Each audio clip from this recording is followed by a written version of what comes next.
So we're coming up on 5 past. Tracy Hopkins, are you here? Can't see Tracy at the moment.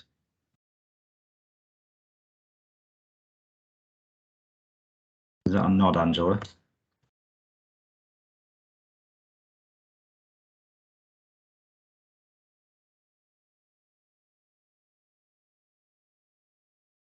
Okay, I'm going to kick off. I can't seem to find Tracy in the attendees list. Ah, you're with Karen Tordoff. I see. I can see you now. Let's go. I'm going to allow your mic, Tracy. Hang on a sec. There we go. So you should be able to unmute yourself now. There we go. Look, yeah. Can you hear me? Thanks, Joe. Sorry, I was getting messages to you via lots of ways to say I'm here in Blackpool with Karen and Karen. Afternoon, everybody. So good to see so many people here this afternoon. For those who don't know me, I'm Tracy Hopkins. My day job is as Chief Exec of Citizens Advice in Blackpool. And I also chair the leadership group for the Fylde Coast VCFSE leaders. And I represent the sector on the ICB. So I'm really here to welcome you this afternoon to this second meeting of the VCFSE Assembly. Like I said, really great to see so many people here this afternoon. And one of the things I just wanted to do is talk a little bit about the context of today. I'm not going to say very much because we've got a lot to get through. But from the last meeting, one of the things that came out loud and clear from all of you as colleagues in the sector is an understanding of place, an understanding of the developments that are happening in each of the place-based partnerships. A lot has changed and a lot of things have happened and developed over recent months. Some of you will be very aware of the reorganisation of the geography around place and how that's thrown up a lot of challenges and opportunities. So we're going to explore some of that this afternoon and really get to grips with understanding how important our community voice is at place, how important it is as we set out our priorities for each place-based partnership, that they very much come from those communities, the communities that many of you work with day in, day out, really understand and really have a feel for what the needs are. So I hope this afternoon really is about giving you information, but also about you seeing where you as an organisation, an important part of this system, fit in at place, and where some of the opportunities lie for you as places develop and we really start delivering health and care outcomes based on those needs of our communities. So again, thank you very much for coming. That's all I'm going to say, and I'm going to hand you back over to Joe, who is going to take you through the rest of the agenda and the rest of the slides. Thanks, Joe.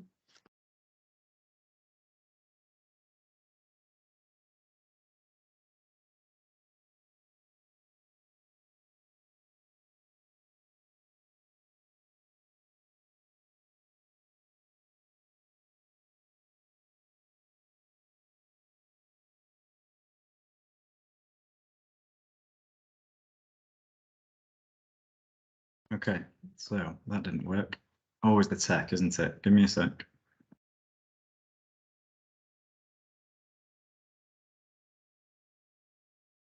Can somebody tell me, somebody nod if you can see the presentation. Not yet, Joe. Okay. It did come up last time when you did it, but it wasn't on presentation mode.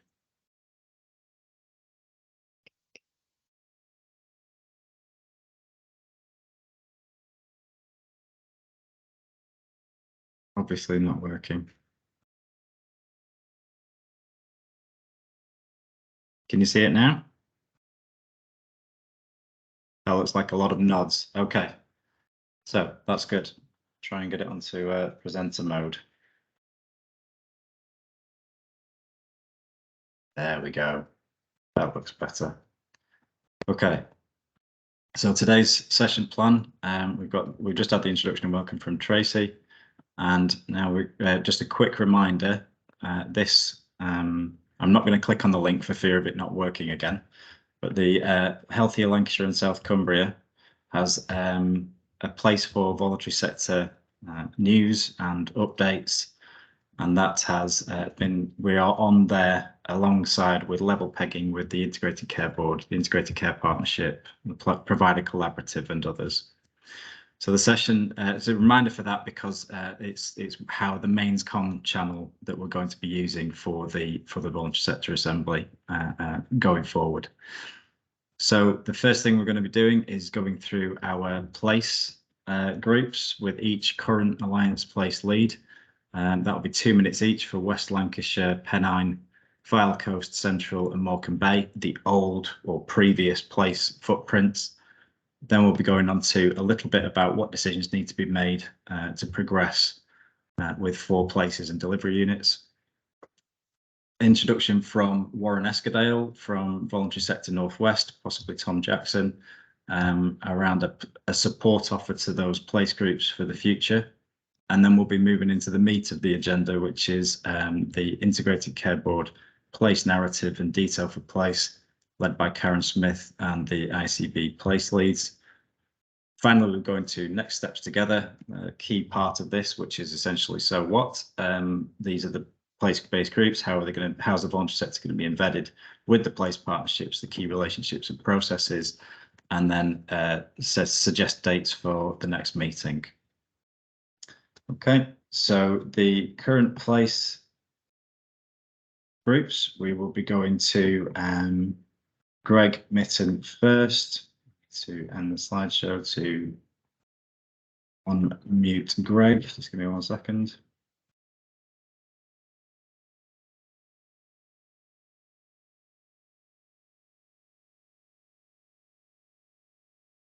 There you go, Greg, you are unmuted, so you can put your camera on. And I will go back to the. Can everybody still see the slides? Yep. Okay, great. So next one is we're going to Greg Mitten as chair of the West Lancashire Voluntary Sector Partnership. Greg, if you could unmute yourself. Thanks very much. Yep. Okay. Afternoon, everybody. It's really great to see so many people here. It's great to see familiar faces and new faces, and it's great that we've got such a content and such attendance for the second event. Are you putting my slides up, Joe? Thank you very much. So I'm acutely aware that we're putting a lot, we've got a lot into this meeting, so I may be going through this too quickly, but if anybody, obviously, particularly anybody from West Lancs wants to speak to me about this, please just give us a call, email me, and I'll get in contact. So our focus really has been about trying to get to grips with the change in the system. It seems to have been in change for a long time. More and more clarity is coming out. And for West Lancs, that's meant that having gone from one of the 5 places, we're now moving into one of the 4 places. So obviously for us, it's Central and West Lancashire. I'm sure people won't mind if I come from a West and Central perspective. So as the system resets itself, in West Lancashire, it's really important, obviously, that we also reset ourselves. In doing so, we make sure that we keep hold of what we think priorities are around, and try and find common priorities, obviously, with our colleagues in Central Lancashire and our colleagues from across Lancashire and South Cumbria. For us, the focus has been about health inequalities, wider determinants of health, and obviously also thinking about equity as well. And when I speak with community, kind of statements or questions or points that they make when they think about equality and equity is that they definitely need to have access. They definitely need to understand and see and have demonstrated the value that's goes alongside their participation. Obviously, as Tracy mentioned, it's to have clear voice, and part of that is around mutual listening to be heard, but also for us as community members to be involved in listening. Active participation, best described to me by one of our community members, of not sitting in the audience but sitting in the round. It must deliver influence, and the community must be involved in decision making. Thank you, Joe. So just to give you a flavour of the practical things that are going on while all of the structural change occurs, we recently, in the last few weeks, had an event, an open event, a multi-sector event, and we kind of listed a calling question for a conversation, which, as you can see, was how our service in West Lancashire work better together so everyone can find the help they need when they need it. I felt it was a really successful event. If people would like to see the harvest from that event, some people might call it a report, then again, quite happy to send it out via the Alliance or directly if you get in contact with us. It was put together by a group led by Population Health, but included the VCFS at the centre of it. And from all of those things, everybody that came to the meeting, I think it wasn't a meeting, it was a get together, creating some shared open space where people could feel safe. Greg, I'm going to have to hurry you up, please. Sorry, we've got an awful lot to get through today. My apologies, but you do have 2 minute max. Okay, so people can read this at their leisure. The report or the harvest is available to people. What's really important, if we're going to play our role in Central and West, we can't just move into that. We have to make sure that we're keeping the connections with our West Lancs community so that we can be part of the larger place. And through the larger place, obviously, we can play our role in the ICP going forward. There is another slide. We were only allowed 2, but if people get the presentation, there's a slide, which is a conversation we're having about Public Health England set of tools to look at place-based approaches for reducing health inequalities. I really recommend you have a look at that. And again, love to talk to anybody that has taken similar approaches. Thank you very much. Great, thanks very much, Greg. Okay, so now we're going to be moving on to Pennine Lancashire, Stephen Jones, and I don't think Christine is here, but same 2 minute warning for Stephen, please, and just unmute you, Stephen.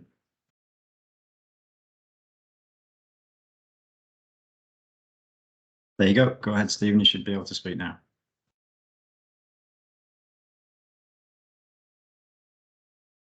Don't forget to unmute yourself, Stephen. Sorry. Hi, my name's Steve. Currently chair of Pennine Lancs VCF, which of course will cease to exist. I mean, first of all, it's worth saying that transformation didn't start yesterday. It started some 6 years ago when the Pennine Lancs VCF was formed. 6 district councils from Pennine Lancs and Blackburn with Darwen. And we've grown, especially over the last 12 months. We have 71 organisations on a mailing list, and we also have organisations that contributed from Pan Lancashire and charities that work predominantly in East Lancs and Blackburn with Darwen. Bi-monthly meetings, it's one of the ways of which we've worked with the Pennine Lancs. Though a lot of that information comes back to the group, it's discussed, it's debated, and it's one of the ways in which we try to get that one voice and influence back into the system. We have developed aims and objectives. I think the biggest thing for me is our strengths. We work in communities. We have the voice of communities. We're trusted by our communities. There has been a lot of storm and Norman, but we are very much a collaborative team now, and we're very adept at using models to create that greater depth of integration. And of course, outcomes. I won't read them all, but you know they're there. They're there to do. If you want to move on to the next slide, please. I mean, going forward, obviously, we were a Pennine Lancs group.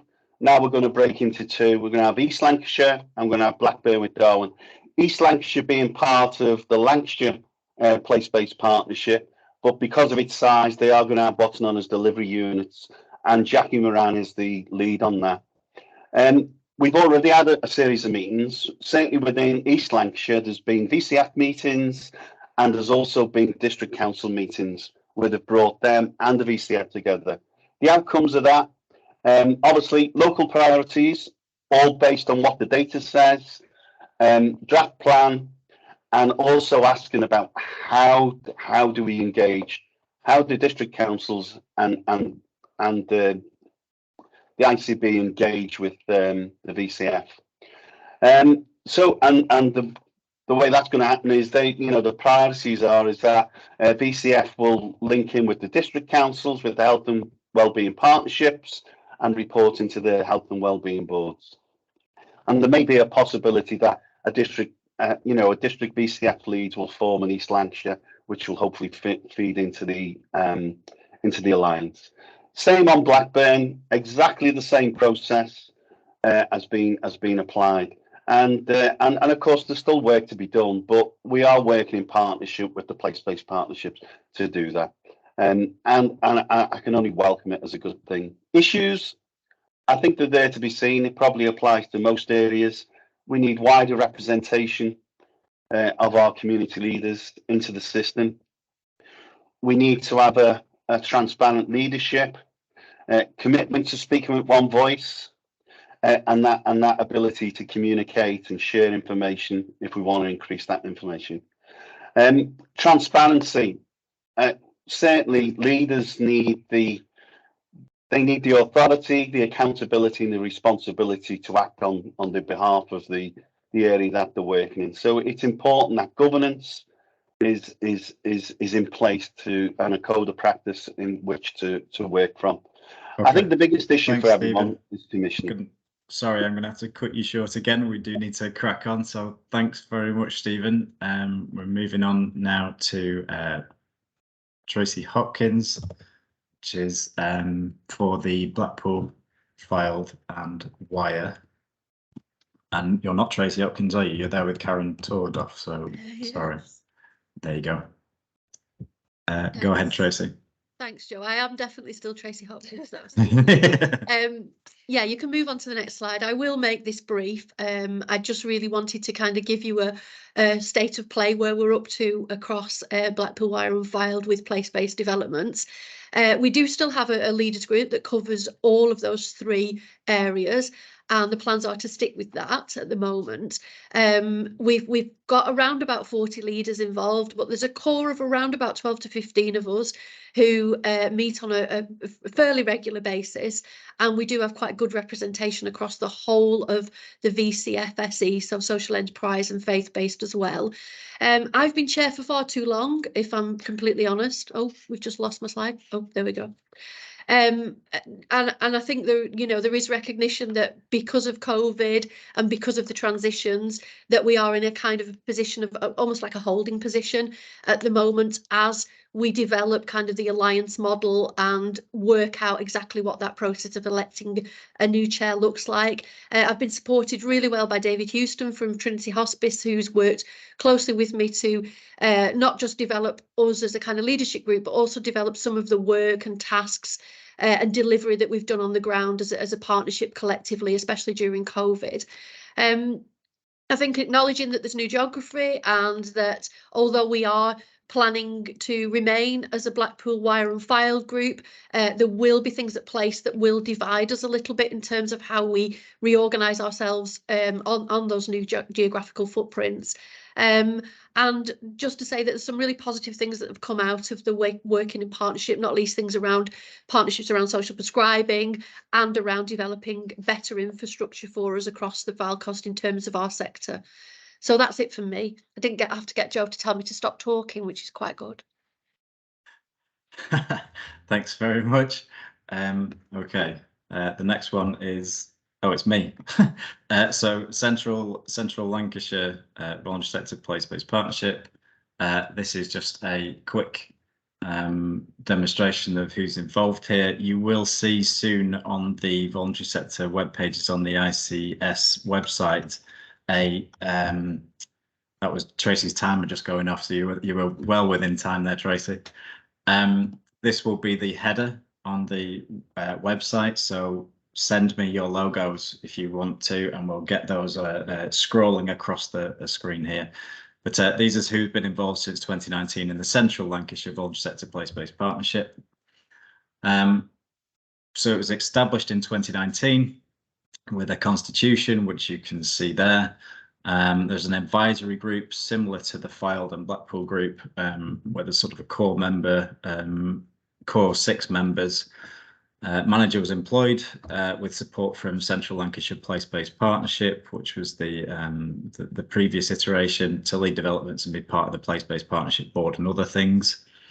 Reset and Build was our key piece of delivery through that period prior to the changes in July 2020, and a number of people on here who were part of the Central Lancashire group contributed to that theory of change, which colleagues will be pleased to hear is now starting to find the place that it needs to live. There were 700 hours of voluntary sector leaders' time put into that work with the Open University, so it was a really positive piece of work. Since September 22, with the change to the Lancashire Place, Central Lancs Voluntary Sector Leaders Partnership has not met. However, members have been involved in a number of activity, and comms have continued as and when I've been able to do it, but it's not been as regularly as previously. As Greg said, the intention is to join up with the West Lancashire Voluntary Sector Partnership to develop the Central and West Voluntary Sector Partnership across that new Lancashire Place. Okay, I'm not going to have to tell myself to stop talking, so we'll move on to Morecambe Bay as was, and we'll go to Yak Patel first. Yak, I'm just going to make your allow mic, so if you can unmute yourself, you go ahead. Thank you. Thank you, Joe. The stopwatch is on. Yeah, afternoon, everyone. So, yeah, I've been chair of the VCFSE forum up here in Lancaster, which does form part of Morecambe Bay, and I'm sure my counterpart, David from Cumbria CBS, will talk about what he's been doing across South Lakes. So, yeah, I've been chair for about 3 years. We have an annual election process. No one's taken on the mantle as yet, but I'm really proud to be sort of leading on this. We do have around 60 organisations ranging from small to large and a range of backgrounds, but we do have a wonderful small working group who really helps to administer this, because it's a lot of work facilitating the leadership forum. Yeah, I kind of guess one of the feedbacks we really get from this leadership forum is actually the support that we give each other in terms of the developments, because there's a lot of developments and kind of keeping abreast of everything is quite difficult. So that peer support is really, really important. So you can see our mission and purpose. I won't go through all of that, but really, in summary, raising the profile of the sector, voice, equality, collectivity, and support for each other are kind of sort of fundamental component of our mission and purpose. Go to the next slide, Joe, please. I kind of guess some examples of progress today. So to the left-hand side in the blue box, I'd like to think that we now recognise an engagement vehicle. So partners do come to us to consult and engage, etc. For the last 4 years, we've been sat on the Bay Health and Care Partners, which was the integrated care partnership for Morecambe Bay, which is now disappearing. But, you know, that's been essential in terms of representing the voluntary sector on the health and care partnership. But we also kind of sit on operational sort of groups as well. And you can see the Population Health Strategic Board, right through to kind of community level with integrated care communities and primary care networks. So we're operating from community right up to strategy level as well. We do represent on the Health and Wellbeing Partnership Board. I now happen to be the chair of that, which is quite unusual to have a voluntary sector leader chairing the Health and Wellbeing Partnership Board. It's normally chaired by Health. And I must say that we've got really special working relationships with our local authority, Lancaster City Council, those in education, FE and HE, and in business. And you can see in the middle that we've got a number of thematic groups that actually brings different peoples together with their specialisms, and they're chaired by colleagues in the sector, which is fantastic. But I won't go into detail, but they are kind of essentially our thematic groups, and people want more, but we can't simply take on any more at the moment. And Okay, to the yeah, right, I'm going to have to wrap you up. I need to That'll bring do. in David Allen. David, 30 seconds on South Cumbria. I know that can't do it justice, but if you wouldn't mind, you have been allowed your mic, so you just need to unmute yourself. 30 seconds, okay. So Cumbria are covering 2 ICSs, 2 ICP areas, and at the same time we're going through local government reorganisation into Cumberland and Westmoreland and Furness. They go live 1st of April. So we've now got a little cross operating across Cumbria of mixed boundaries. So nobody's quite sure where Eden fits in terms of the ICS boundaries, which makes life a little awkward.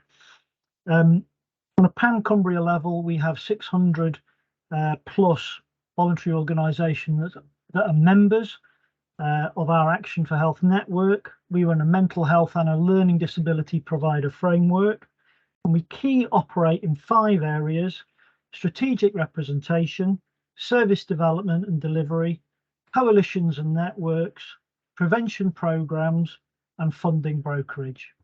Thanks, Joe. Perfect. Thanks very much, David. Okay, so we're moving on to and I've just put in the chat that the slides will be available on the ICS website after this event. I'll probably get them up next week. Don't forget to use the Q&A, the Q&A function. So the next part is the decisions. Essentially, to make progress with the developments in the ICS is 4 places and delivery units in the larger ICS. ICP. Oh my God, what am I talking about? Place-based partnership, which is Lancashire. So you may or may not have seen this slide before. You'll certainly see it in the slides later on with the place leads. However, this is what it looks like now. Lancashire is a large place there. South Cumbria is a large place. Blackpool and Blackburn with Darwin. The suggestion we have is that we make, and you'll see that on the next slide, is we make our voluntary sector leader groups align with those places. So the sub-delivery units in the Lancashire group are the Central and West, the Northern and the Eastern. And the idea is as Stephen and others have alluded to, is to create those groups along those lines. This is what we had suggested that the assembly might split itself up into, and you can see here the suggestions of those place-based voluntary sector partnership groups.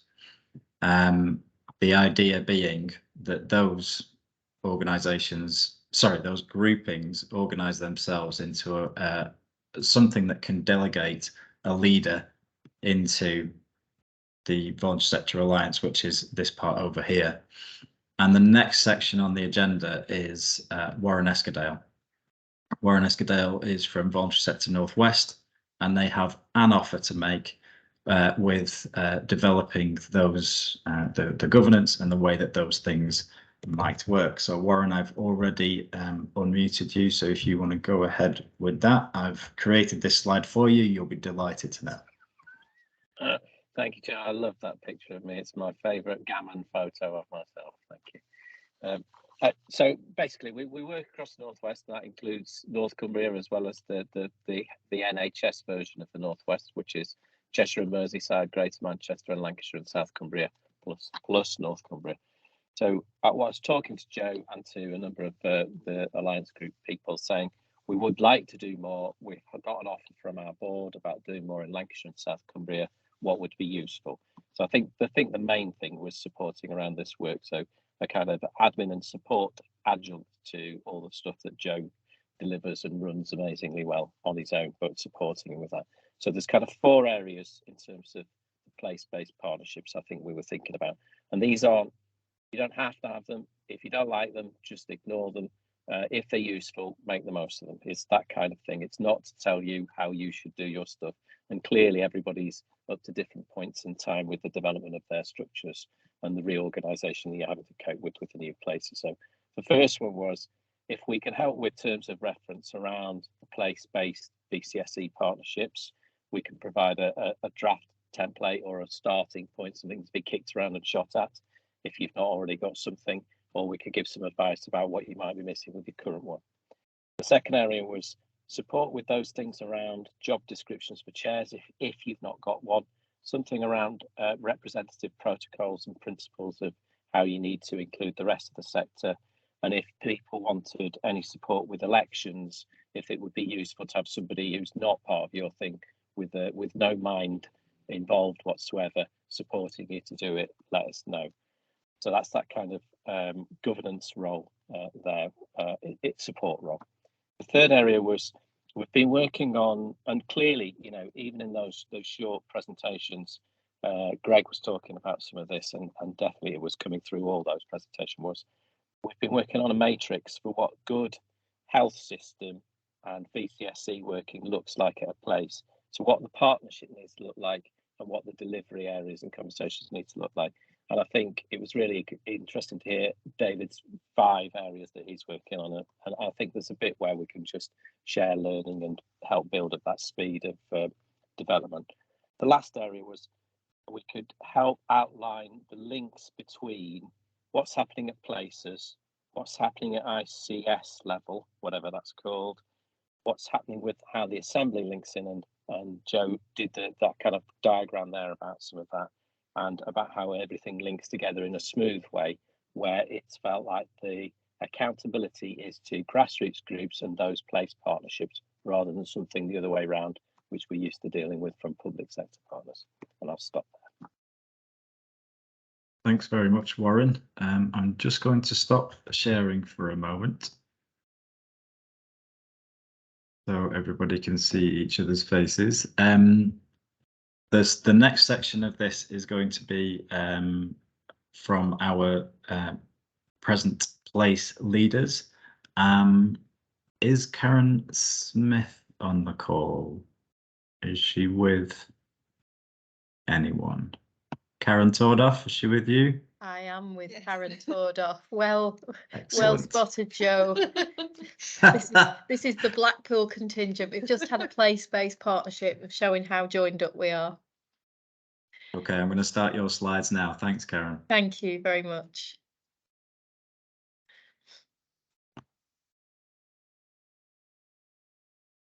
So, afternoon, colleagues. If we can move on to the slide that's got 4 very fetching photographs on it, that would be helpful. There you go. Thank you. So, the directors of health and care integration were appointed during the summer by the ICB to cover the 4 place-based areas. So left to right on the pictures that you can see, just so you can spot us when you meet us in person or see us on these Teams calls. Claire Richardson for Blackburn with Darwin, myself, Karen Smith for Blackpool, Jane Scattergood for what is currently South Cumbria and hurtling towards the new Upper Tier Authority over in part of that area, and Louise Taylor for Lancashire. So if I can have the next slide, please. I feel like this Chief Medical Officer was during the pandemic. So I'm just going to take us through an overview of place-based partnerships and then say something about Blackpool, and then hand over to my colleagues in the other places to go through theirs.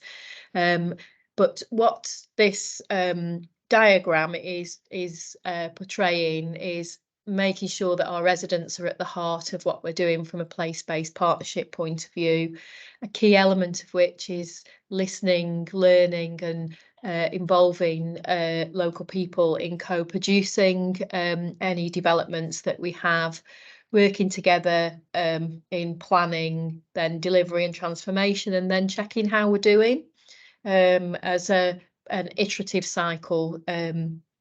It's not something with a beginning and an end as such. So within each place, there will be mechanisms for listening to our communities, and that includes colleagues from VCFSE and through those colleagues into residents across all of our communities. Coming together in place-based partnerships for collaborative leadership. So we leave our organisational attachments at the door of the place-based partnership and come together in the best interests of our local people. We bring our skills, our experience, our perspectives and our knowledge to that, and then work together delivering collaborative leadership across the place. Part of that is to collaborate on planning, so it's not directed solely by one perspective, whatever it is that we're working on. And we have a focus not just on how services respond and are developed, but on prevention around population health and well-being, how we support the best health and well-being outcomes for our whole population. There is a large focus around integrated delivery and transformation of community services. So bringing together health and care services and wider partners to deliver more effectively together to meet the needs of our population, both in terms of responses to their existing needs and working on that prevention agenda, supporting self-help and focusing on the wider determinants of health and well-being. We bring together in the place-based partnerships our collective use of resources. So we have a large amount of resources invested across all the public sector organisations, across our VCFSE organisations and wider bodies. So we touch into the town's employers and educators, etc., as part of the work that we're doing. Again, there's a piece around how we collectively develop our workforce. So we share many challenges in our workforces around recruitment and retention, finding a way to support decent terms and conditions, and then there are some individual challenges within our workforces that we can tackle collectively and come together from a learning point of view and from a collaborative partnership point of view on that. And then, of course, there's the piece around monitoring our progress. So asking how we're doing against our intended outcomes, and if we're doing well, making sure that we're celebrating that and sharing the learning. And if we're not making good progress, again, making sure that we're learning and understanding what's happening, where we might need to change, how we might need to work differently, and having that really open dialogue between us. Next slide, please. So I realise this looks really tiny on the presentation, so I'll just outline it. As Joe said earlier, all of the slides will be shared. So from an integrated care system point of view, just starting on the left there in the green box, that's where the local authorities are. They are statutory founder members of the ICS system partnership. We have our upper tier local authorities, and for those 2-tier local authorities, the district authorities working alongside. Our role is around agreeing the health and wellbeing strategy for each area. So I think, as I saw in the chat, the health and wellbeing boards formally are at upper tier level, but for example in Lancashire there are health and wellbeing partnerships at district level. The ICBs and the local authorities must have regard for the integrated care plans, the integrated care partnerships strategy when developing our plans, and the priorities have to consider how assurance can be provided on the individual place-based delivery of the elements of the integrated care partnership strategy. Over to the right in blue, the NHS is always in blue, isn't it, is the NHS, so all of the partner members to the NHS collectively coming together as the Lancashire and South Cumbria Integrated Care Board, so the ICB, and that's the organisation form that brings together all of the commissioning requirements and the statutory requirements that placed on the NHS, and discharges its duties through a board. The ICBs and the local authorities together then equally the ICB has regard to the integrated care partnership strategy in setting its work plans and priorities, and there will be both national and regional ICB asks in terms of our delivery. The two statutory founder members come together in a broader partnership, and that's the box in the middle, which is purple, which is our integrated care partnership. So it's jointly convened by the local authorities and the ICB as a statutory committee of the ICB. So it's formally of the ICS. So it's formally constituted. It's a broad alliance of organisations, and VCFSE is represented in that alliance. And the representatives are concerned with improving care, health and wellbeing of the population, and agrees the integrated care strategy for Lancashire, and that work is underway in drafting, and that's included some work on consultation with local communities and organisations around how those priorities look. It complements the place-based working and partnerships, and it's part of developing relationships and tackling issues that are better addressed on a bigger footprint than the individual place, and it does include that wider range of stakeholders. The bottom of that diagram is where the place-based partnerships are in structural terms. There will be delegations to place, both in terms of requirements for delivery and resources over a period of time. At this point in time, those delegations are not enacted. Work is underway to develop what those delegations will look like. It's not currently possible to delegate things through to place because there's no kind of formal organisation, but over the next year or so we'll be working through how the ICB delegates and what the ICB delegates into place. So here's where the 4 place-based partnerships are. It's a multi-stakeholder partnership, so each place looks slightly different, as you might expect, but has again some synergy across the piece. We're very much focused on delivering integrated health and care in its widest sense within each place, delivering on common priorities agreed by the ICP for implementation in place. So whilst we might have the same priority, the actual delivery and the way that needs to happen will be different in each place because our communities are different, our starting positions are different, our operating environment, our geography is very different, and the needs of the population are quite distinct.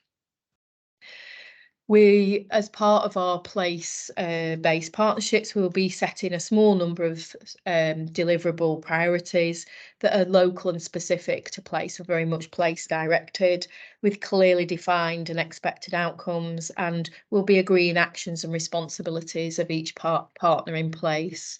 And again, VCFSE, very strongly represented partner within the place-based partnerships and very influential. So I'm just going to go on and describe what we're doing in Blackpool by way of an example, and then we'll cover the other areas. So thank you. So in case any of you were in any doubt, Blackpool's the place with the tower that if you go to anywhere more than 100 foot up across Lancashire and South Cumbria, you can see us from there on a clear day, like it is here today. So I'm sure you're all familiar with Blackpool, but just in case not, so we're a seaside resort. We're one of the busiest seaside resorts in the country on the northwestern coast. We are on the Fylde coast, and a lot of heritage and local attractions, many day visitors.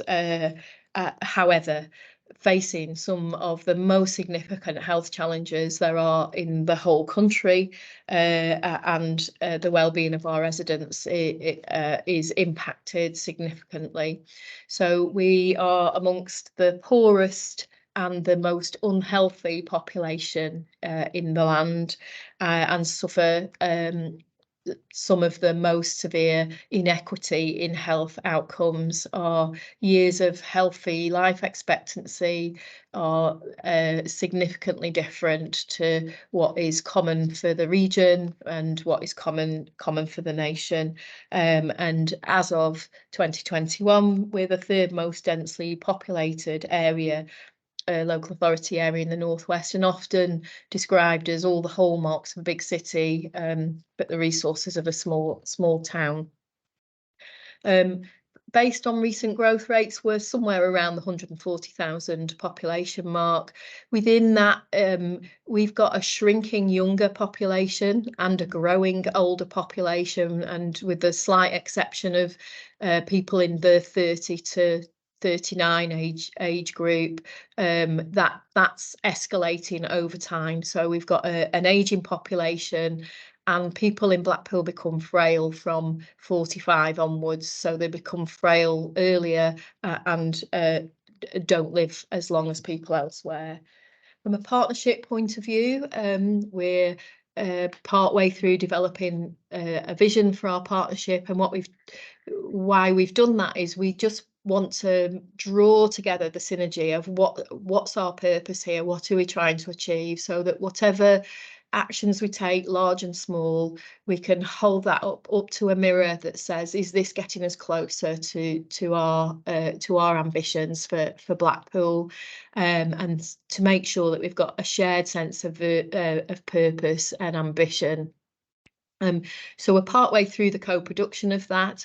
There's more work to do, including with VCFSE colleagues. We had an event a couple of weeks ago.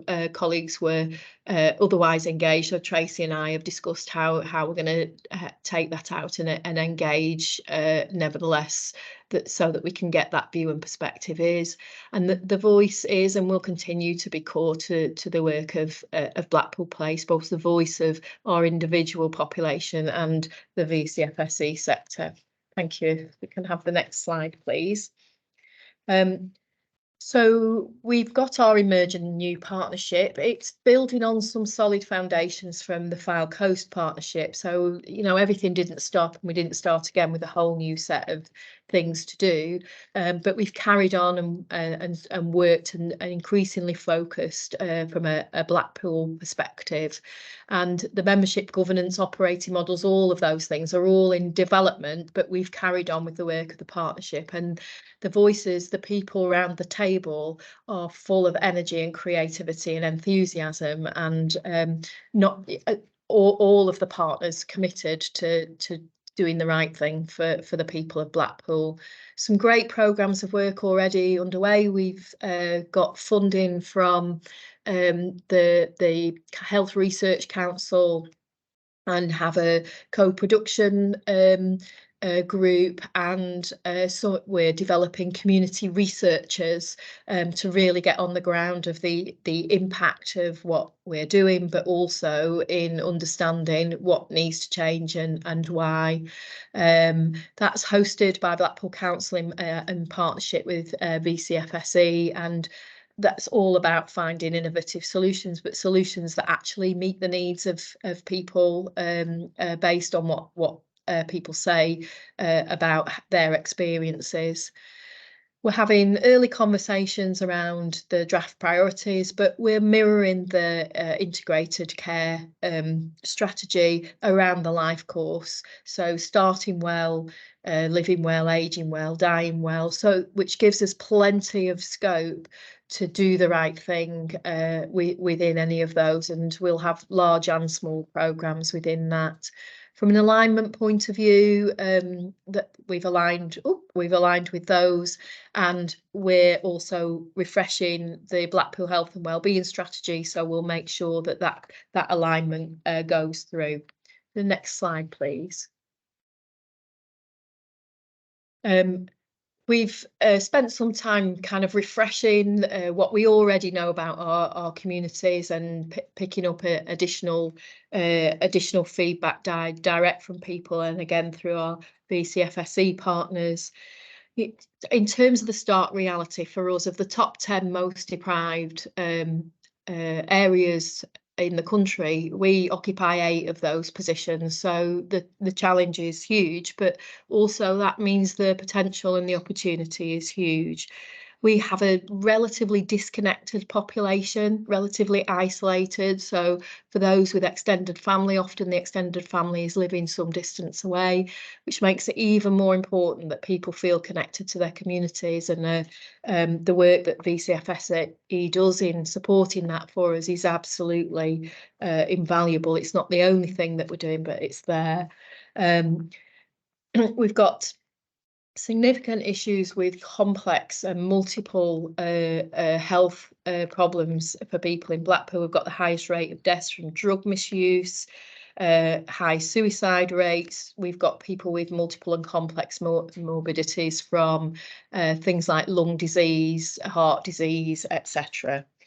And a quarter of our population is classed as income deprived. So the way that we need to work in Blackpool very much needs to take account of how our population lives and works currently. So next slide, please. So in terms of our kind of early areas of focus, the first 1,000 days on the starting well, we have identified as really, really important. So school readiness is part of that, but the evidence is clear that what happens in your first 1,000 days of life and how well we support parents with new babies makes a difference lifelong, and so that's one of the areas where we'll be focusing. From a living well point of view, we have a population that has low aspiration, low skill, low ambition, and a town full of employment opportunities across a whole wealth of sectors: leisure, retail, the holiday trade, and the health and care services. And so we have a programme and we work together with the Health and Social Care Career Academy to develop skills that actually match the economy's needs and provide workforce opportunities and support people who are very far from the workforce currently to develop those skills. And the VCFSE sector is absolutely key to working with people on that basis. And then from living well and aging well, we've selected one, but actually the big 5 around respiratory, weight, smoking, around heart disease, etc., are prevalent across the piece. And we recognise that we need to work differently to support the needs of our population. And there'll be a significant work plan for us around how we come together across all sectors to deliver a much improved response and a better use of our collective resources in supporting people's health and well-being and our community health and care services. So a transformation and integration programme and finding different ways of working, and we'll be taking some of the learning that we've had during the pandemic and the cost of living crisis, where we really come together as a town with our VCFSE colleagues and others to do things differently and go to our population rather than wait for our population to come to us. And finally from me, if we can have the next slide, please. We do have to do the work around our governance and operating model to make sure that it's putting the right structure around us. Certainly ongoing conversations with all partners and our communities on our priorities and emerging programmes of work, and also engaging people in those areas of work and measuring the impact, making sure that we've got a relatively small number of really critical measures that help us understand, are we doing what we need? From an approach point of view, we are interested. Short term will be about how we are responding to people and how we can start to change our conversations and our interactions with people. Into the medium term, which is around our interventions that prevent people's health deteriorating in the first place, and how the population can support our own health and care needs, and again, what help our population needs in order to do that, given that they are largely digitally excluded, not well off, and have low educational attainment. We need to do some luxury hand holding to work with people on getting the best for themselves, and ultimately we're about extending the number of years of healthy life expectancy, which gives our population the opportunity to thrive, not just to exist and survive, and will have knock-on positive impacts across the whole system. So that's us in Blackpool. If I can now hand over, please, to colleagues in Blackburn with Darwen.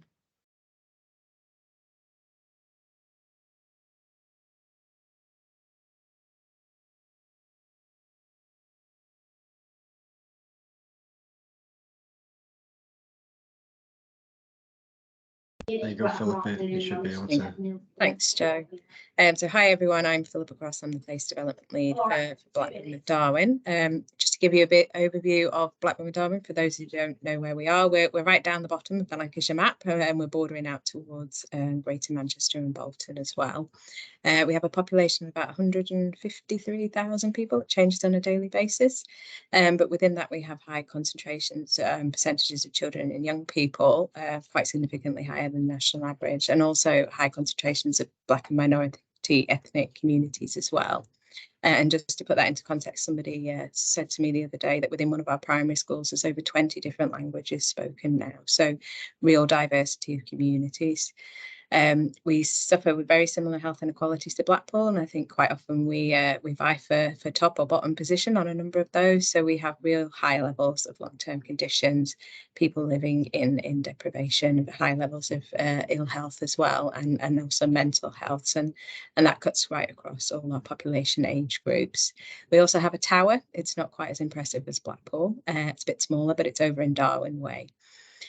So where we are as a partnership, if you just flick onto the next slide, please, Joe, is building on really solid foundations, actually. So within our Pennine Lancashire arrangements, a Blackburn with Darwen Integrated Care Partnership has been in establishment since about 2018. And that was really all partners coming together then to drive the neighbourhood mobilisation and to think about whole community teams in our neighbourhoods. So some really solid partnership infrastructure there. We also have started to think about what our key priorities might need to be, as Blackpool have outlined. And again, we've come at this at an approach of, yes, we need to have due regard to the ICP strategy and those starting well, living well, ageing well, dying well priorities, but actually looking at what our key issues are in Blackburn with Darwen and what our key priorities are across all of our organisations. So we did a big look at what everybody's key issues were, what everybody's priorities were, and what was already in existence in terms of development and delivery across Blackburn. So we've come up with a small list there, and it will be within the slide pack that's circulated. And for us, this really is localising those start well, living well, ageing well priorities to think about what that really means for Blackburn with Darwen, particularly given our younger population as well. We've added a growing well focus to our list, and that's thinking about people as they transition from those young people services into adult services as well. Key to this really is mobilising our neighbourhoods. We have good neighbourhood networks already in Blackburn with Darwen, but we know they can be better, and we know they can be supported better, and we can get that working. So that's going to be a key focus for us. And we see healthy minds, mental health and wellbeing cross-cutting all of that. But there's some key pieces of work in there which are unique to Blackburn, like our Eat Well, Move Well, Shape Up strategy, which is around healthy eating, physical activity. But there are also some more general things that are common across all of Lancashire and South Cumbria, such as the end of life plans and focus around that. So really taking a Blackburn with Darwen view of that integrated care partnership priorities and what that means to us. I think one of the reflections we'll have, sorry, apologies, some it's just call, is that a lot of the opportunity we have through the boundary review is to really think about the work already ongoing through our local authorities and the partnership networks that are already in existence, and to think about how we bring health organisations into that to support the delivery and enhance the delivery, rather than just setting up health work streams in isolation. So that's a real benefit that I've seen so far. We're currently in the position of thinking about what delivery looks like for the next 12 months in all of these, and what our key ambitions for our priorities will be, pulling together those delivery plans. And I'm sure when we get to that point, we'll have to take a view on what resources we've got to deliver all of this and whether we can actually achieve it. So it's likely that we'll start to rationalise this over the next couple of months as we work that through. We just to the next slide, please, Greg. So we've also started to mobilise our delivery infrastructure, and this will formally come to fruition on the 1st of April, really, when we flip from Old World Blackburn with Darwen into new place-based partnership. So again, recognising there's a lot of good work already happening across Blackburn with Darwen, a lot of partnership infrastructure already there. We started from the point of, okay, well, what's there? How does it? Is it working? In which case, how do we use it, and how do we bring health partners into that environment again, as opposed to setting up something different in a health environment? So we are working with the infrastructure we've got through the Health and Wellbeing Board, again, making sure we've got that line of sight and accountability all the way through for improving population outcomes through to delivery on the ground. And we'll be mobilising work through our Start Well Partnership Board, which is our Children and Young People's Partnership Board. We'll be looking at our Ageing Well Partnership, which Vicky Shepherd is on this call chairs, and thinking about how we work with that. And then also starting to mobilise some arrangements around living well and dying well, and that hopefully harnesses much more focus on our community and life course priorities, rather than the traditional urgent and emergency care work stream or community services work stream that health organisations and partnerships have previously focused on.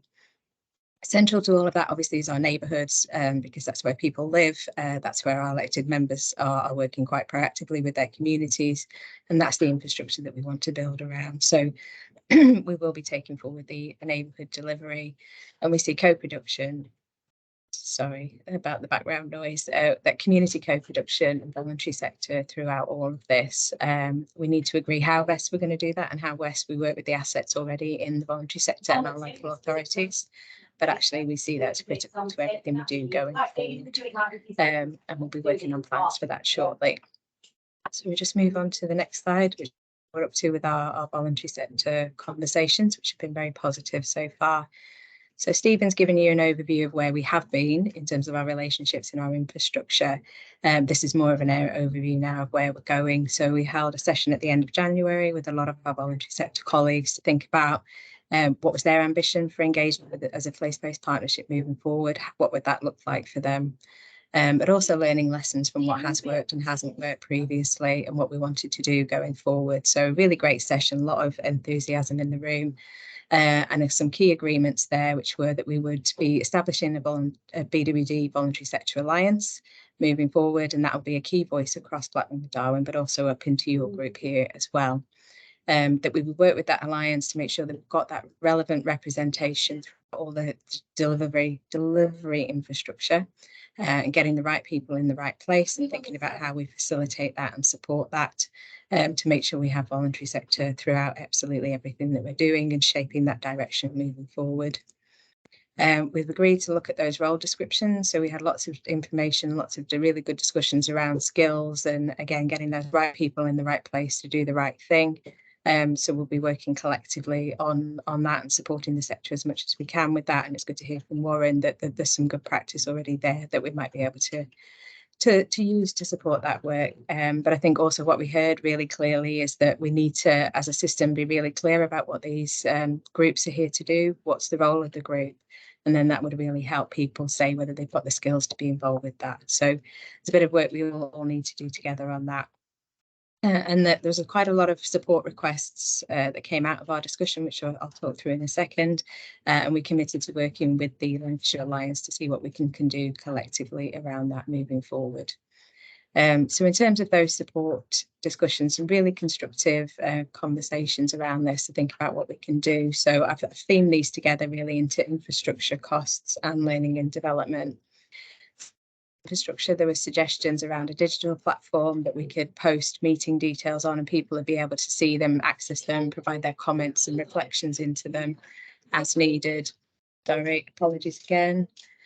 And that would really help speed up getting input into those meeting documents, and then also a commitment from the bigger organisations, the health organisations like the trusts, to look at sharing HR support, occupational health support, etc. We did it previously but haven't enacted it, so again, if we could revisit that.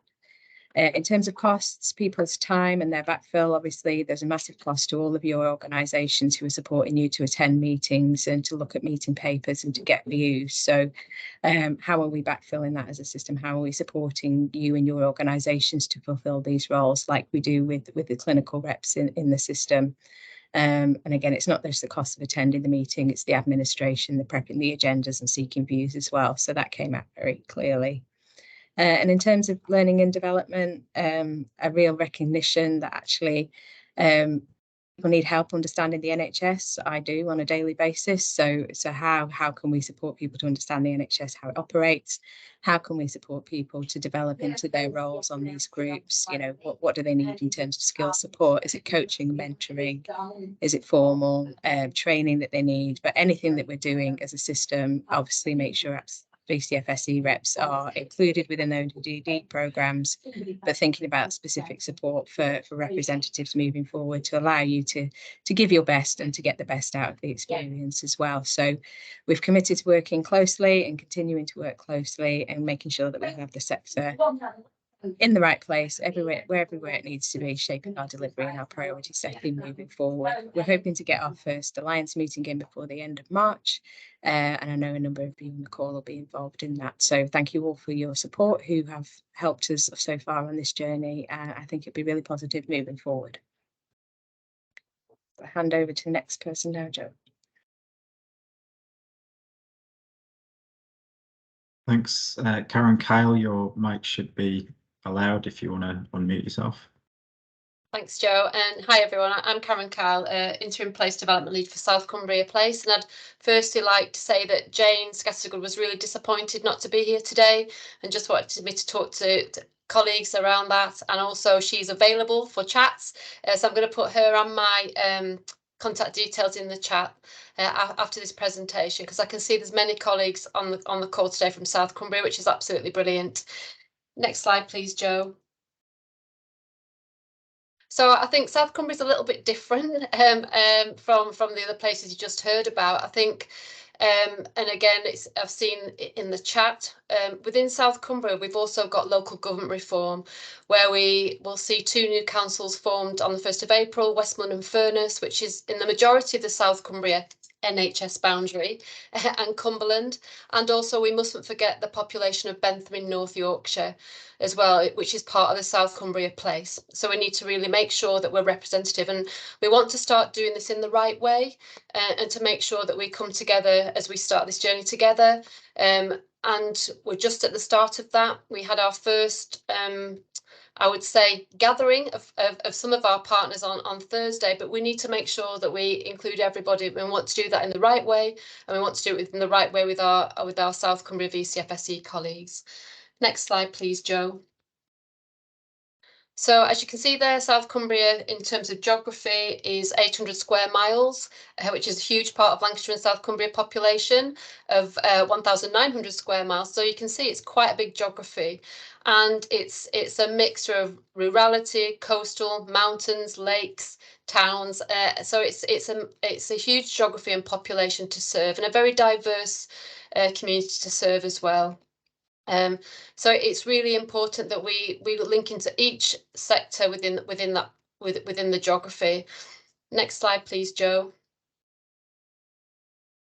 And although the South Cumbria Place Partnership is in development, there's a real commitment from Jane that and also Sam Plum, who is the Chief Exec of Westmorland and Furness Council, to really work in partnership with VCFSE partners to make sure that there is equal partnership. and there is that parity of working together with you for our communities. And like everybody said, we are not starting from scratch in South Cumbria. You know, we've had our integrated care communities established for many years, working really closely with VCFSE partners. There's an absolutely fundamental amount of work going on in Barrow, and like I see Jed's here from the Well, who is really key in that population, and across the patch, and also in South Lakeland, and also in Millham. So that work is already established, but we need to build on that, and we need to work with you, and we need to work together for our communities to establish how we want to work together, what those ways of working will be. And I think the other thing that's really key, we want to agree our shared way of working, our principles, and how we deliver together. And again, I've seen in the chat, the geography is never going to work, because our communities don't recognise the geography of Lancashire, South Cumbria, but what they do recognise is the community of their local street, their local population, their ICC. And as particular statutory organisations, we have to embrace that and work with that. And we need to together navigate this new world we are now moving forward in. Next slide, please. So like the other partnerships, we've drafted some priorities for this year, and some of those around the life course, which have been presented. But really key that as a partnership, we establish that partnership together. We make sure that the right partners around the table, and we need to find a way of operating with the plethora of VCFSE organisations across South Cumbria. And David Allen kindly shared that there's 5,000 charity organisations across Cumbria. So how do we work together to make sure that everybody can contribute and be aligned to what's going on in Cumbria and South Cumbria? We need to develop an agreed approach to the wider determinants of health. We have challenging areas of deprivation in Barrow. We've got problems with loneliness in our rural communities in South Cumbria and our farming communities. So we need to find a way of working with you to achieve for our population. We also need to develop a sustainable place going forward, and the VCFSE are really key partners in that. And the next slide, I'll talk about what we think that could mean. But again, we need to agree that together. And we need to support this transition. We've a very strong partnership in Morecambe Bay as Bay Health and Care Partners. But actually, we just need to build on what we've done and move into the new world. Next slide, please. So in terms of developing a sustainable place, we see the VCFSE having key roles, particularly around that joint workforce model, and really recognising the VCFSE as a partner in recruitment and retention, and actually a deliverer of services. And again, we've done a lot of trying to work with VCFSE colleagues on how do we do that, and making sure the funding arrangements are there to support that way of working. We also see the way of working with VCFSE around working with NHS and council to particularly on some of the challenges we've had over winter. And again, I would like to take us back to COVID, how we worked really closely together to support our communities. And there was some really fabulous partnership work in which we want to continue to work in and build on. And I think to the main we have. We need to really understand particularly the drivers of non-elective, and that means people coming to hospital urgently in the central Hindle and Ormsgill wards in Furness locality, and try and take action together to reduce that demand, but also to really understand why those communities are coming into hospital. It may not be just about their health, it might be about the state of their housing, it might be around because they can't eat well. So how do we work together to support those communities? And again, Karen's already talked about maximising our collective resources together, understanding what they are and how we can collectively work together and not duplicate effort. And the other part at the moment is to understand the added value that you bring as a matter of course. You understand the communities, you work with them day in, day out. So how can we work with you to understand and work with them? Next slide, please, Joe. So I just want to really just quickly show you the boundaries again, because the boundary won't be very neat for South Cumbria. The boundary around South Cumbria from an NHS perspective covers Copeland, which is Millham, which you will see for us is in the Cumberland boundary, the Cumberland Council. And for us, for Westmoreland and Furness, that council will cover Eden, but from an NHS perspective and the health services, that will also align to the north. So again, we have to find ways of working across those boundaries, and we need to find ways of working across those boundaries into North Yorkshire as well. And that's another council that's going through local government reform, bringing eight councils into one unitary authority. Next slide, please. So again, talking to David, and he's already mentioned it in the chat, the areas that VCFSE can bring and we want to work with in South Cumbria is around that strategic representation for the VCFSE. In one of the very first slides Joe shared was, how does South Cumbria VCFSE want to work with partners? How do they want to organise themselves, and how can we help with that? Really key in terms of service development and delivery, and I really aligned to those priorities I was just sharing for South Cumbria, and that bringing together of coalition and networks. Supporting the prevention programmes, again, a key role VCFSE have played with the population health programme across Morecambe Bay previously, and the health and wellbeing partnerships in both South Lakeland and Barrow. Again, the future direction through Westmoreland and Furness, that may change, but we all need to work with that and go with that and be part of that future development and preparation. And also funding brokerage, a key role that VCFSE will play in South Cumbria. Next slide, please. And this is a picture of Ambleside, if you just wonder where the stepping stones are, for anybody who's been in the lakes.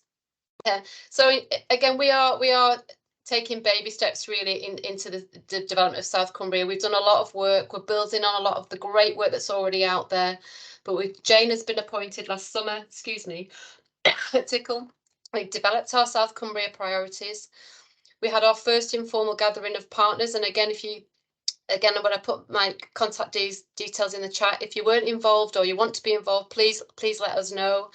We had one on the 16th of February. We will be confirming a date in March. The Westmoreland and Furness Council and the Cumberland Council and the North Yorkshire Council will be established on the 1st of April. And then we'll start to bring that partnership together across South Cumbria for the place-based partnership. And again, Karen's already described, we should be all fully established and functioning by April 2024. Next slide, please. And I'm really hoping this is where we get to in South Cumbria as partners, that we start to align, all the planets align, and everything will be wonderful. And we've got a long journey to take, but what we really want to be really clear with our partners and colleagues today is that we want to do this together. And if we're getting it wrong, you need to tell us, and we need to find a way of working with you. Thank you very much. Thanks, Joe. Great stuff. Thank you very much. And the next is Sarah James with the Lancashire Place. Sarah, your mic should be allowed, so please unmute yourself. Go ahead. Thank you, Joe, and thanks, colleagues. And you'd be glad to know this is the last one. So the hour and 20 minutes of PowerPoints is nearly over, and I will move through these as quickly as I can, and we can get on some open dialogue and questions I'm sure people want to do. I'm going to talk briefly about the Lancashire Place. So I'm really conscious that I've been watching the chat and some of the conversations that have been going on in the chat, and also some of the themes that have come out. And I think probably when you look at the Lancashire Place, there's going to be invariably some concern about the size and how that's going to work, particularly for those of you who I know played a really influential part in our existing place-based partnerships, which felt much closer to communities. I'm going to talk a little bit about how we've heard some of that feedback throughout some of the work we've done, and some of the things that we want to do working with you about that as I go through a couple of slides. There's some detail there, and obviously you'll get those on our people and our places. So the size of it, the 1.2 million, and the vast geography ranging right from the coastal to the cities and the rurals and other places. We've talked a little bit, and it's been referenced in some of the conversations about the kind of the subdivision into 3 localities. And you can see here, we've kind of got on the right-hand side of the screen a sense of what that is. I think probably what's really important for me to say at this point is we want to work with our partners, very much including VCFS organisations, about what this split will look and feel like and why we might do it. And for us, some of this is about getting closer to our communities. So you can see we've divided up on district council levels, because actually that makes some sense, but nothing is going to be perfect, as other people have said. If you can go on to the next slide, please, Joe, that'd be great. Thank you. So what we've started to do in Lancashire Place, recognising that similar to South Cumbria, it feels very new. There is existing work, there are existing relationships, particularly at community levels, but at a high level for the county council footprint, there is lots of work to do to establish what it means to be a place-based partnership. So we've been doing some work through gatherings, through workshops in January and February, which I know, looking down at some of the details, people here have attended, and it's great to have had the contributions. And we are doing a further one, so I'll put the details of that in the chat as well if anybody would like to join us. And what we've been doing is talking about some ideas about how could we work together in a Lancashire Place. So really setting out some ways in which we might work together through some of these principles and behaviours and some of the vision. And already we've had some great feedback from colleagues about some of these principles, tinkering with them, saying they're not quite right, we need to think about that. So for example, actually, what does connection to communities mean? And I'll talk about that in a second in a bit more detail. So this is some of the high level principles. If we go on to the next slide. Oh, the other way. Brilliant, thank you. What we're starting to talk about actually is how we'll work at the levels, given the size and the scale of the Lancashire Place-based partnership. So what you can see here is a triangle that we actually had originally the other way around. So we started with the system, the wider Lancashire South Cumbria system. We went down to the place of Lancashire, our 3 localities, our 12 district councils and our communities, and we heard really clearly in the workshops we've done so far, we had it upside down and the wrong way around. So we've inverted that just really as a point of principle to show that absolutely, and I think some of the conversations in the chat have been about how we build up from our communities. What we want to do in the new place of Lancashire is look at what our community work is that's going on, and how that can be built up in each of our district council areas, and perhaps how we bring that together in some of our localities to look at themes that are going across our communities. It may be themes across districts, and then how all of that will come together in the wider place of Lancashire. I think in Stephen's earlier introduction, he mentioned something around some of the existing health and wellbeing partnerships they have over in the east, which work on a district council footprint. So again, what we want to do is look at existing infrastructure, look at existing partnerships and see how we can work with those, rather than trying to replicate and create something new that doesn't make sense to colleagues, that doesn't make sense to people. We know there's some really vibrant stuff going on in Lancaster and other places. Again, we want to build on all of that and take it further. Within those localities, you do have some kind of key leaders that you can come to, and we want to work with you. So Stephen referenced Jackie for the east of the county. Obviously, I'm Sarah and I'm the central patch. So that's Preston, Chorley, South Ribble and West Lancs. And then we currently have Hilary Forden for Lancaster, Fylde and Wyre, and I'll put all of our contact details in the chat bar at the side as well. And we're just really out there helping to think about what is some of the ways in which we could approach this work together through this new place, so that we can deliver all the things that Karen talked about originally, but doing that with our communities and working with them up through to the wider place of Lancashire. You can go on to the next slide. Thank you. So this is quite small writing, so I won't read through it all, but I'm sure it will be coming out to people. But I'm conscious that some of you will have attended our workshops that we've had throughout January and February. So we've had 5 workshops. And as I say, we've got a further one. Again, I'll put the details in there. But I thought it was useful just to give you a sense of some of the emerging themes, and actually really interesting to say that some of those themes have come out even just in the chat. So definitions, what do we mean when we're talking about a place, locality, a district, neighbourhood and a community? And we've had some great feedback about people saying that they feel listened to, but actually people saying they want to feel more listened to. We need to do more of that. We need to make sure that we are involving people in what we are describing, which is why I think I'm coming very much as these are our emerging ideas, rather than saying to you, this is absolutely what the Lancashire Place will do and will be about. I think a really important point around a centralised or localised approach. So actually recognising that we've seen in one of the best things about our workshops has been listening to some of the work going on in communities, and actually some of you on this call today have presented at those workshops. And actually what we want to do is enable and support the great work going on in our communities, rather than stifle it by putting on complex governance or real central diktats. So that very local approach upwards, recognising that one size does not fit all, and we need to work with colleagues within that. Some specific and points around the VCFSE sector and prevention in there as well. I think the other couple of points that I'd just pick up on is around the priorities. I think there is so much that we could do together, that what we need to do is absolutely work with partners to understand, what does the data tell us that really needs concern and a concerted effort from all of us. What are our residents and telling us in the area that they live, and what do we want to work on together? And let's pick a small number of things at a local geography that we want to do together, where we can really make a difference. And that will be built up to the wider Lancashire level, where there will be understandably some big transformation programmes of work, where we'll need to look at some of the wider things. And for me, I think your sector plays an integral role in every single level of that. It's not just in communities, it's not just in districts, it's not just the Pan Lancashire, it's all of those levels. And some of you will see yourselves and your future in the way that you want to perhaps work with us in some or indeed all of those as we go forward. And again, conversations that we'll need to have both as a wider group, but then also in our localities of Central, North and East as well. And then if you could just flick onto the next slide, Joe, please.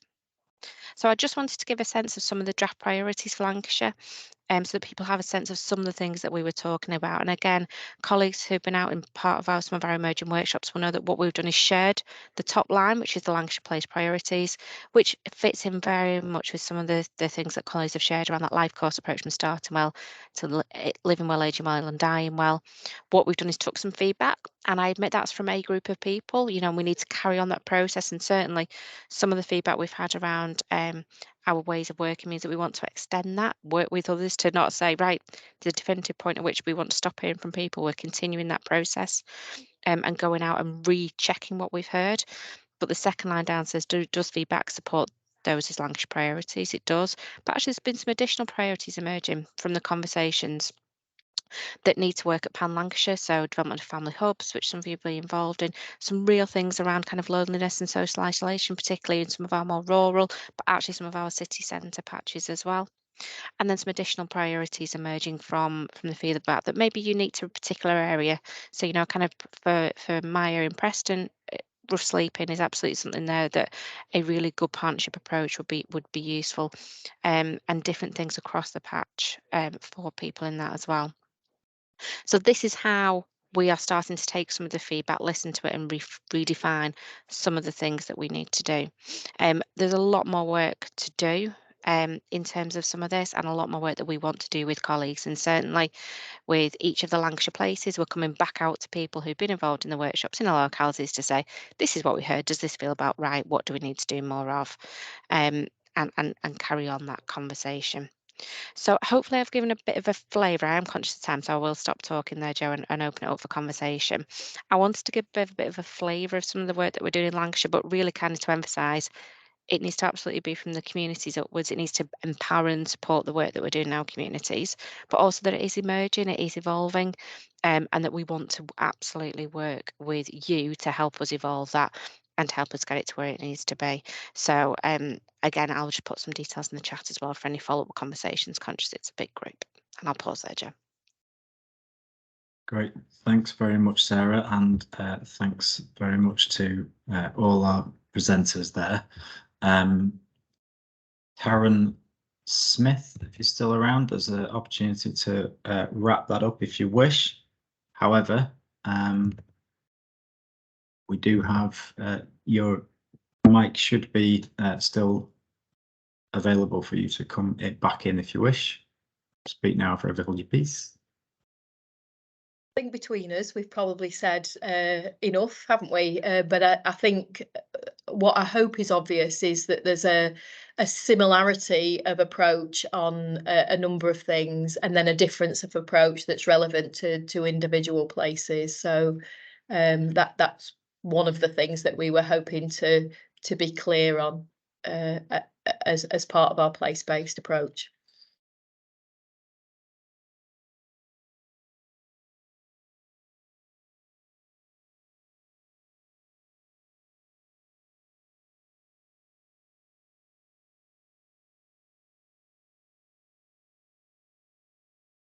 Okay, so the next steps together really is how will VCFSE Place groups be fully embedded with place partnerships, the key relationships and processes. I suppose from my side, I'd just like to make the point here is that what you've heard today from the voluntary sector leads who have been working this up over the last couple of years, there are place-based voluntary sector groups. They're not perfect by any means, but they are there. We've got an offer of support from Voluntary Sector Northwest. You've heard from all of the place leads today across Lancashire and South Cumbria about how welcoming they are of input and support. So I said my key plea here is to get involved in these voluntary sector groups at place. That's the part that we have, the blue and yellow slide that you saw before, with all of those bits leading into the various flora and fauna of the system. And then crucially, having been trying to do this for a while now, is support those people who are putting themselves forward. It is very tough trying to do this, as many of you will have experienced. But I think, if I may, just in answering that question about key relationships and processes, Karen Smith and the place leads, if I can just put you on the spot a little bit and sort of highlight from your perspective what you think those key relationships are, that would be really helpful, and then we can open up for questions then. Thanks.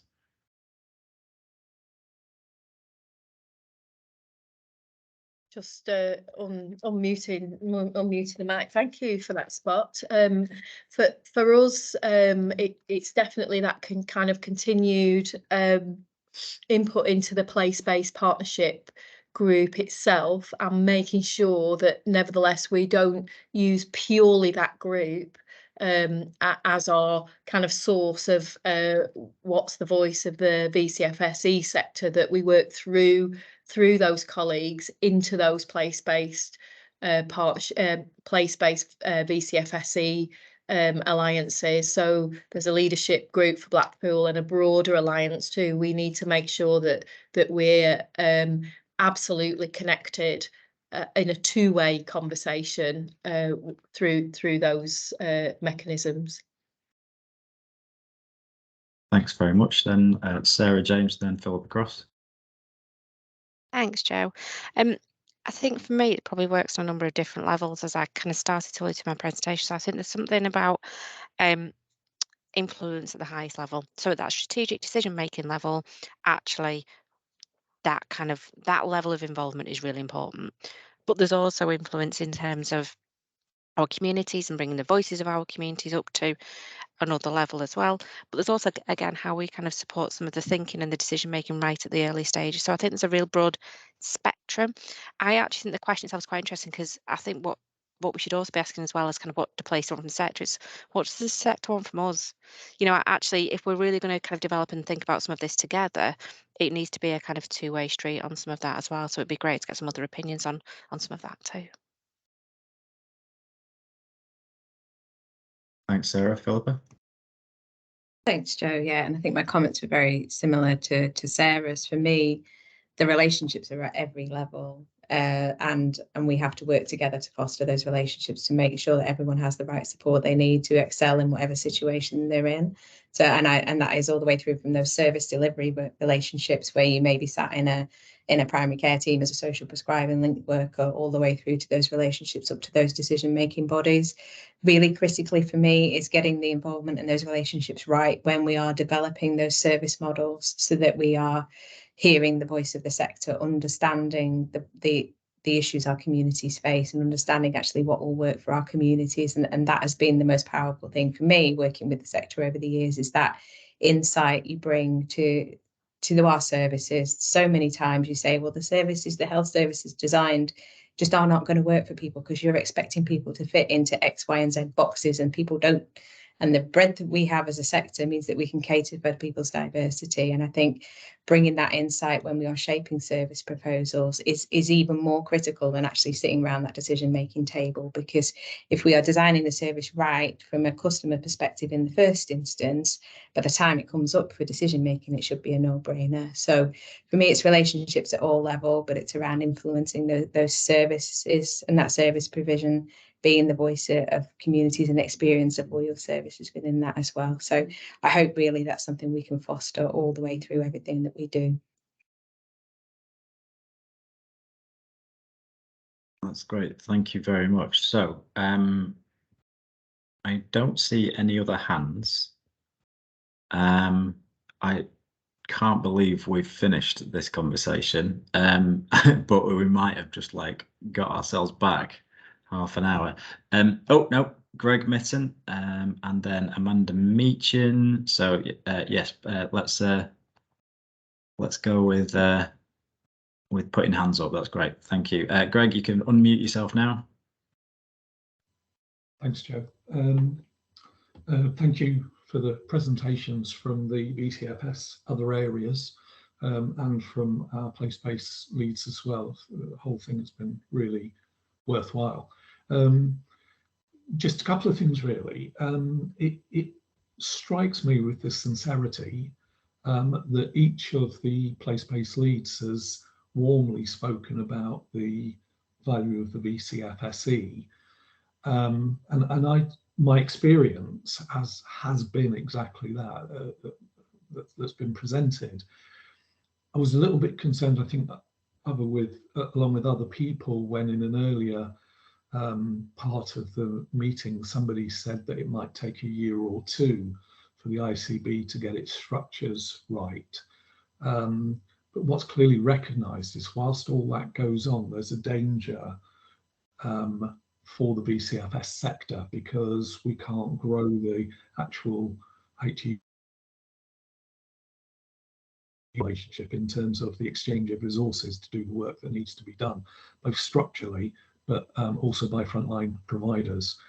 And that, you know, Sarah, thank you very much for asking the question. What we need is a VCFS settlement which pays both for the infrastructure of everything that you're welcoming us to do, and we feel that we've got the skills and experience to do, but also with the VCFS as a conduit to make sure we're in a position to enable that community voice to come right to the heart of the system, but also resources as well, so that if local communities at a neighbourhood, at street level, want to play their part but need some resources to do that, then there's a simple, accessible way to do it. And what I worry about is, I think there is acknowledgement about there will be an investment, but it needs to certainly be here sooner rather than later. And the other thing I wanted to say was, just as I started our West Lancs perspective with people right at the heart of it, I just want to thank you for turning the triangle upside down, because if we can make that happen, we will make an impact on health and well-being within our community, health inequalities, and the way that it's achieved through equity of opportunity. Thank you. But if anybody can say about the VCFS investment, then I'd be even more positive about today's meeting. Thanks, Greg. Amanda Meachin, and then Erica Lewis.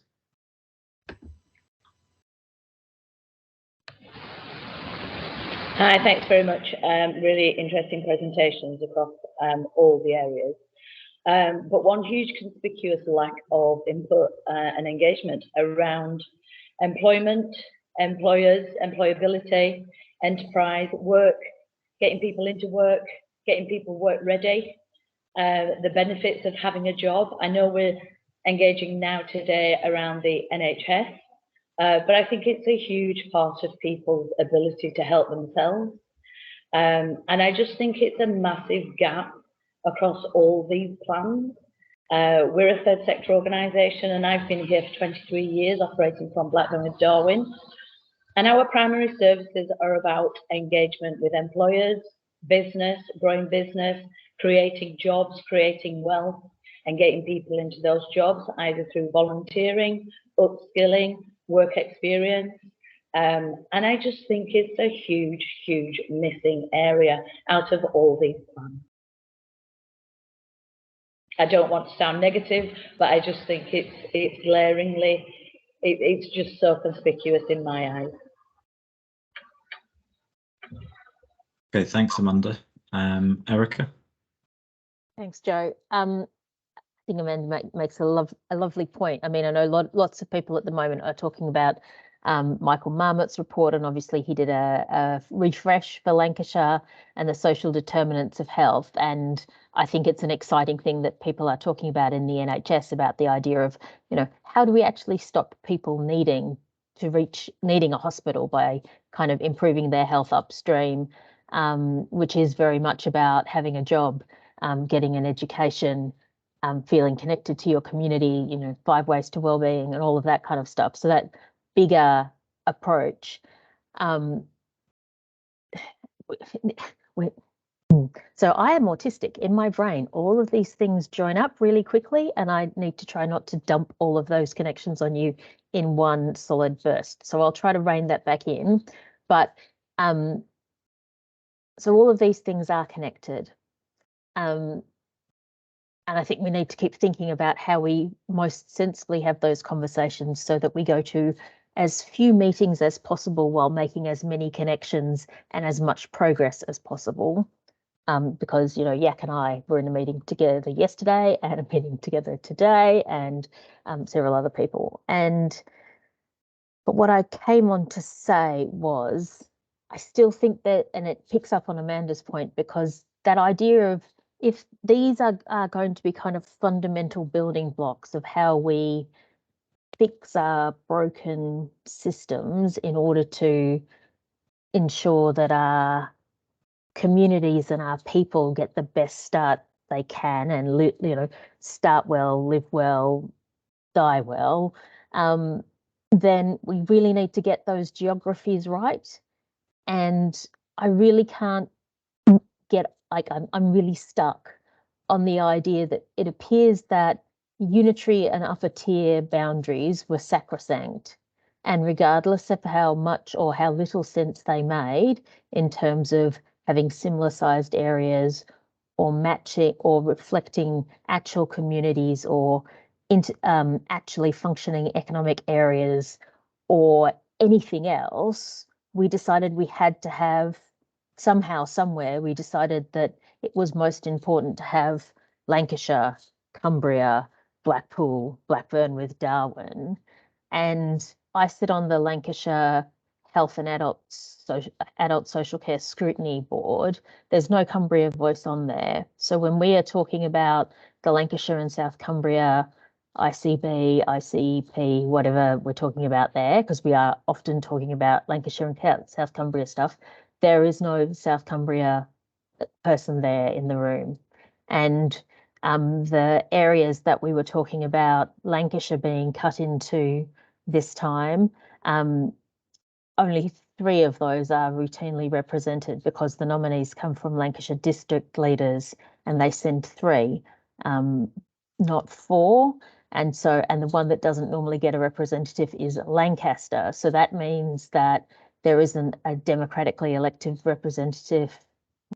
There often isn't a democratically elected representative from Lancaster in terms of University Hospitals Morecambe Bay Trust.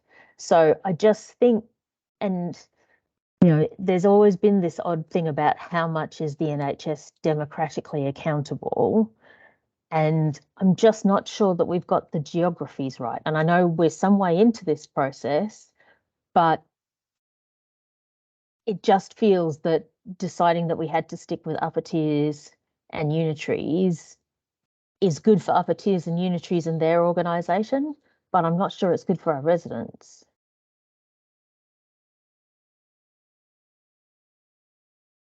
Thanks, Erica. I don't think we're going to answer that question given the national directive about aligning with upper tiers, but I will. I think those points can be held with us in the alliance thing, and we'll make sure we get some kind of response to it.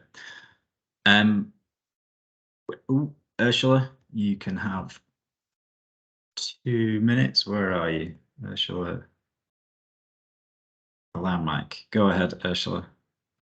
Mine's a really simple question. It definitely won't take 2 minutes. I'm trying really hard to process all the information, and what I want to be able to go away with is understanding how I get involved next. I don't think I fully understand where to go. I'm sort of most interested in Lancashire Place and Central, I don't know. I don't understand what my next step would be in order to be involved. Okay, thanks for that, Ursula. I think for me, this is the point that we are trying to create with the voluntary sector assembly. We do need to get the points that Philippa made in her presentation around some of the requirements that are needed for voluntary sector people to be effective and substantively involved in these kind of discussions.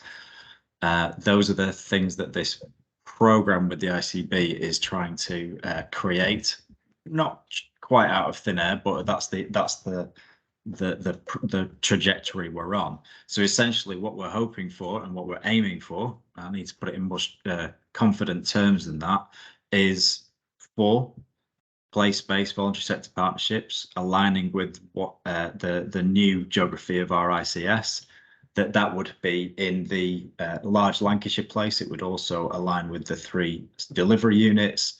With the South Cumbria place, we'd look at what's happening with those unitary authorities. So there was somebody in the chat earlier, I think it was from Active Lancashire, asked about what's happening for organisations that are not solely delivering in one place, and that's part of the work that Voluntary Sector Northwest are doing with the alliances. How do we make sure that the organisations that are across the Lancashire and South Cumbria system and wider are able to be involved and contribute and participate? I have to say, Ursula, I mean, you've been on the journey with Central Lancashire Voluntary Sector Partnership. It's not easy. It's really difficult to try and get recognition, and equally, it's very difficult for organisations, particularly in the NHS, to say, right, well, we're going to support this through a sort of funding, when there has to be a justification around what's right for place. Sorry, not what the spend on patient is like. I've noticed a couple of hands go up, so I'm going to defer to Karen Tordoff, and but I will capture anybody who wants to talk to me about this stuff. By the way, you rarely shut me up about it, so please go ahead. Thanks, Joe. You predictably probably knew it's not Karen, and it is me. I just wanted to say thanks, Ursula, for that question. I think it's an absolutely great question. And I think we go back to Joe's diagram with his blue arrows and his flow diagram, really to explain how people get involved in this, because there are so many opportunities and a lot of asks really from the Alliance to Assembly members, to the people here today. And one of the key ones for me is linked to what you've just said, Joe, that we're setting up these task and finish groups, and the purpose of these task and finish groups is to come together around some of these really big system problems. So it could be as broad as mental health. It could be something around hospital flow, clearly a really key system problem. And you know, and what we've said for a long time is, let's not wait until the winter. We're now coming out of that period of winter, and we're able to look and reflect a little bit on what's